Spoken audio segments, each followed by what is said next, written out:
Hey everyone, this is Joe and Bryn from Align Fitness, and today we're here for the first part of a 4-part series on the squat. Why are we doing this? Well, we have a lot of new clients walk through our door, and we normally hear that they're scared of one of two things. Either the deadlift because of their back, or the squat because of their knees. So we've already done a very in-depth video analysis on the deadlift, so it's time for squatting. So in today's video, we're going to just give you all the basic instructions to know how to squat and really what the ideal setup for you is. So Brent, let's have you show everybody what we're talking about.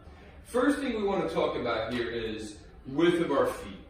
I have everyone go shoulder width with the heels, or maybe just a touch wider than that, and always a little bit of a turn out of the feet. So if you're comfortable with your feet straight forward, good for you, but most of us need some turnout, so up to 30 degrees is okay.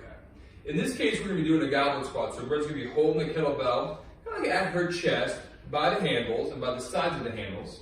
She's going to go ribs down and in, abs are going to be on, and they're going to stay on. Slow controlled, as she inhales, she's going to find the bottom position. You know, she's getting most of her depth through her knees, staying tall through her torso. She fires her glutes and drives herself up to the top. Can we see a few more of those? This is a pretty good looking squat here. The knees are tracking the toes, meaning they're not buckling in or out. And if her knees go past her toes to the record, that's okay as long as they're staying in line. Come on back up. Now you put that bell down for a second. So there are all your fundamentals. But there's one other thing that we need to talk about. How deep should we go? Well, we need to talk about something called the butt wing. So Brent, if you don't mind, face that way for me. So we get to a certain point where we run out of room, and also could even be stability in our squat, and as a result, to get any deeper, we need to change our pelvic position or spinal position. That's really not a good thing for our backs. So Brent, get to a really, really deep position in your squat.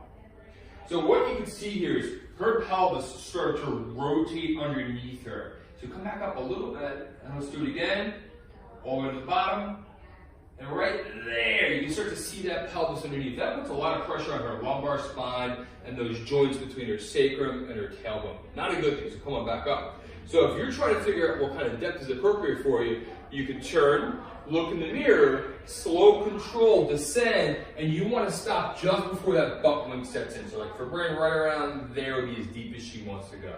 Tighten up and drive on up. So there are your fundamentals and what to look for to know what depth is appropriate for you in your squat.